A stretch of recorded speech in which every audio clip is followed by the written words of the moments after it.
Merci, Madame la Présidente. Bon, décidément, effectivement, j'adore dialoguer avec mon ami le vice-président Uturi. Bon, nous abstenons aussi sur cette route des lasers. Alors, en fait, c'est quelque chose d'assez classique, hein, puisque le grand pivot de cette route des lasers, c'est le laser mégajoule. Alors, je vous rappelle que le laser mégajoule, en fait, c'est un dispositif, une installation qui a coûté sur une fortune, qui était budgété à 1 milliard, qui est passé à 7 milliards. Hein. Bon, ça c'est une constante du nucléaire, comme l'EPR, de coûter 10 fois plus cher que c'était prévu à l'origine, et qui a une vocation militaire, puisqu'il s'agit de reproduire en laboratoire l'équivalent d'une bombe. Vous savez que les bombes A, c'était des bombes à fission, et puis après, il y a eu un grand progrès avec les bombes H, qui étaient des bombes à fusion. Là, il s'agit de reproduire ça. Donc, c'est une application militaire. Nous, on pense que les budgets civils ne sont pas faits pour alimenter des applications militaires.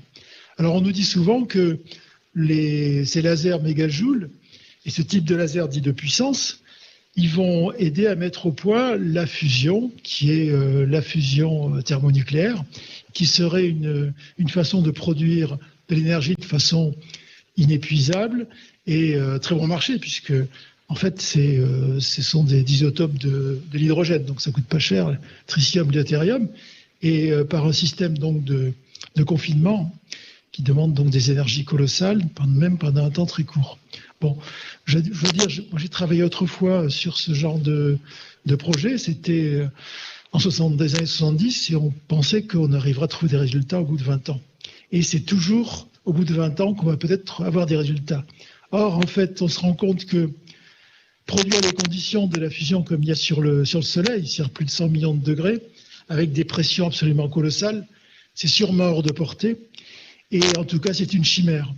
Alors, la chimère de l'énergie inépuisable et gratuite, ça fait partie, je crois, de toute la panoplie scientiste, avec l'avion décarboné, avec la voiture électrique généralisée, qui doit permettre aux sociétés productivistes de continuer de changer, de penser changer sans rien changer du tout. Et donc nous pensons que là aussi, le laser mégajoule et la fusion nucléaire sont des chimères qui font perdre énormément de temps et surtout qui empêchent de voir les problèmes en face, qui est la nécessité de réduire drastiquement nos consommations d'énergie.